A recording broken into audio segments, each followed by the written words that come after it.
नमस्कार मित्रों, आपका स्वागत है मेरे YouTube channel the white head story teller में। मैं ऐसी इंटरेस्टिंग सी कहानियाँ सुनाता रहता हूँ।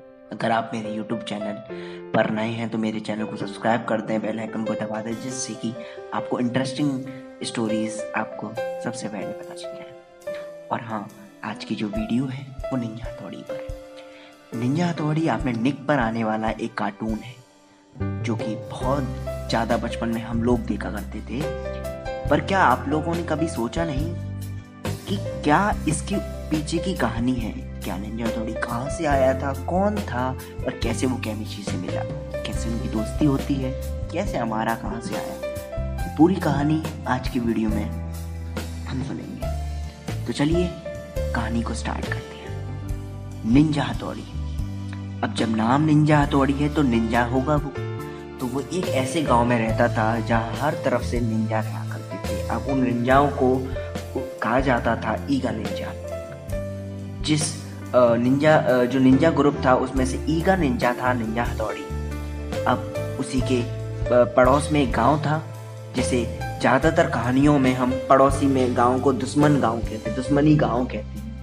तो वो एक दुश्मनी गांव था जहाँ पर सारे कोगा निंजा रहा करते थे। अब इन दोनों के बीच पहले भी बहुत सारी लड़ाइयाँ हुई हैं, तो हर बार ईगा निंजा जीते हैं, क्योंकि ईगा निंजा थोड़े से ज़्यादा ताकतवर थे और थोड़े से ज़्यादा अपने ऊपर मेहनत ट्रेनिंग करते थे। इन पर कुछ स्पेशल पावर भी थी, तो हमेशा से ईगा निंजा जीतते आए थे। तो कोगा निंजा थोड़े से उनसे रूडवादी गुस्सा हुआ करते थे और चाहते थे कि उनको हराना और उनका पूरा साम्राज्य खत्म करना। तो ये दोनों के बीच था। अब जैसा कि आप सबको पता है कि ईगा निंजा थोड़े से अच्छे भी थे। तो ईगा निंजा में एक सरदार रहा करते थे, हेड रहा करते थे। अब वो हेड थे, वो सारे निंजाओं को ट्रेन करते थे। वो काफी ताकतवर थे, तो उनने सबको ट्रेन किया होता। वो बहुत अच्छे से ट्रेनिंग करते हैं। तो यही क्वालिटी थी कि वो इतना अच्छे से ट्रेन करते थे कि कोगा निंजा उनको हरा नहीं पाया करते थे। अब उनके यहाँ पर एक बच्चा होता है। अब जो बच्चा होता है वो होता है, उसका नाम होता है निंजा हथौड़ी। अब निंजा हथौड़ी को भी वो ट्रेन करते हैं। और निंजा हथौड़ी की एक इंटरेस्टिंग सी बात है कि बहुत निंजा हथौड़ी होता है, वो बहुत लगनपूर्वक सीखता है, पूरे मन से सीखता है और वो एक अच्छा निंजा बनता है जिसको कोई नहीं हरा पाता। अब जब उसकी जो थोड़ी सी ट्रेनिंग बाकी होती है, उसके लिए जो उसके पिताजी हैं, जो कि हेड निंजा के, वो कहते हैं कि अब तुम्हें अपने शहर के तौर तरीके सीखने पड़ेंगे, अब तुम्हें शहर की गतिविधियों को समझना पड़ेगा, अब तुम्हें थोड़ी सी और बाहर रहने की ट्रेनिंग, हमसे अलग रहने की ट्रेनिंग करनी पड़ेगी। तो तुम जाओ वहां पर, अपना पालन पोषण अपने आप करो, तुम्हें ये चीजें सीखनी पड़ेगी, तुम एक निंजा हो, तुम्हें हर विपत्ति से लड़ना आना चाहिए। तो वो चल देता है और शहर में उसे कोई नहीं मिलता, तो वो एक लड़के के घर जाता है। वो लड़का होता है केमिची।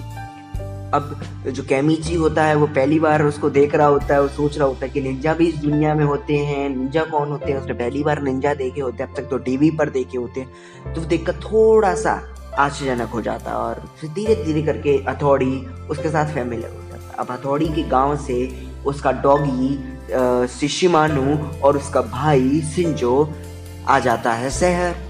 अब वो शहर में हर तरफ रो रहा होता है, जैसे कि आपने कार्टून में भी देखा होगा, रो रहा होता है, इधर उधर भाग रहा होता है। तब उसे निंजा हथौड़ी मिलता है, केमिची मिलता है।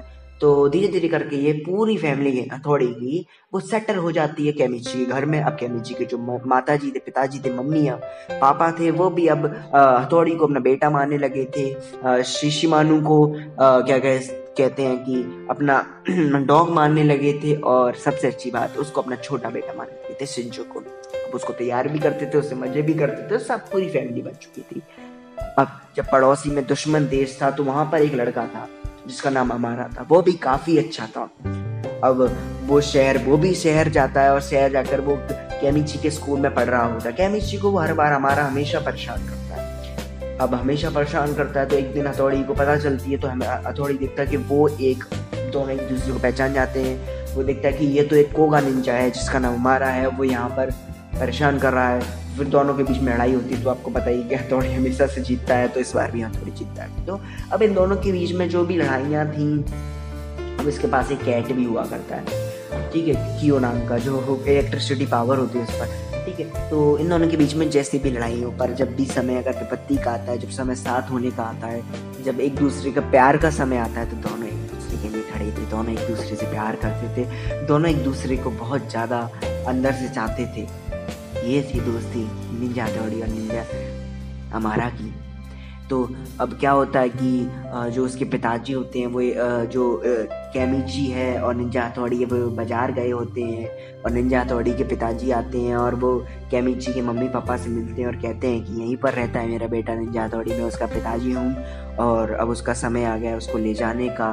तो उसके मम्मी पापा सुनकर थोड़े से रोने लगते हैं कि अब मतलब हथौड़ी हमें छोड़ के चला जाएगा, क्योंकि उसके साथ एक फैमिलियर हो जाता है, एक लगाव हो जाता है। काफ़ी दिन से अगर कोई आपके साथ रहता है तो लगाव हो जाता है, तो वही हो जाता है। तो काफ़ी रोने लगते हैं। तो निंजा हथौड़ी यानी हथौड़ी वापस आता है और कैमिची वापस आता है और वो सुनता है देखता है, तो पूछता है मम्मी जी आप रो क्यों नहीं है हथौड़ी? और वो मम्मी कहती है कुछ नहीं बेटा, ये तो खुशी के आंसू हैं। तो जब उसके पिताजी कहते हैं कि बेटा अब तुम्हारा समय आ गया है, तुमने प्रॉपर ट्रेनिंग कर ली है, मैं भी थोड़ा बूढ़ा हो चुका हूँ, तो अब तो मैं निंजा हेड बनना है, उसके लिए मैं देखना चाहता हूँ तुम बन सकते हो कि नहीं। तो कहते हैं कि चलो गांव चलो वापस। तो वो थोड़ा सा मतलब मायूस हो जाता है और कैमिची भी थोड़ा सा रोने लगता है और हमारा भी थोड़ा सैड हो जाता है, और वो सब देख रहे होते हैं कि हथौड़ी ना जाए। तो क्या होता है कि जैसे हथौड़ी जा रहा होता है तो उसके जो पिताजी हैं वो उन सब का इतना रोना देखकर, इतना मतलब उसके निंजा हथौड़ी के प्रति प्यार देखकर वो कहते हैं कि हथौड़ी अब हम एक लड़ाई करते हैं, एक फाइट करते हैं, अगर तुम जीते तो यहाँ से तुम चलोगे और अगर मैं जीता तो तुम यहीं रहोगे और ट्रेनिंग करोगे। तो एक दोनों लड़ाई होती है। तो गाइस हथौड़ी है वो जीत नहीं पाता अपने पिताजी से। तो पिताजी कहते हैं कि अभी तुम्हें और ट्रेनिंग की ज़रूरत है बेटा, तो तुम यहीं पर ट्रेनिंग करो और सबको खुश रखो और अपनी मम्मी की आंख में आंसू मत आने दे रहे हैं। कैमिची की जो मम्मी होती है उनकी तो सब खुश हो जाते हैं। तो ये थी कहानी निंजा हथौड़ी की। हाँ मैं जानता हूँ ये कोई कहानी रियल नहीं है, यानी जो शिनचैन है डोरेमोन है ऐसी कोई कहानी नहीं है। ये कोई बुक है जो ऐसे ही किसी ने सिर्फ कार्टून के बनाने के लिए लिखी गई थी। तो जितनी भी इसमें नॉलेज है, जितनी भी सारी चीज़ें ये कार्टून बेस्ड नॉलेज है, ये कोई भी रियल कहानी नहीं है, कोई भी रियल नहीं है। तो अगर आपको ये वीडियो अच्छी लगी हो तो लाइक कर देना, और अगर आप चाहते हैं कि मैं और इंटरेस्टिंग कहानियाँ बनाऊँ तो आप नीचे कहानी बता दीजिए मैं किस पर नेक्स्ट वीडियो बनाऊँ। चलिए वीडियो को यहीं ख़त्म करते हैं।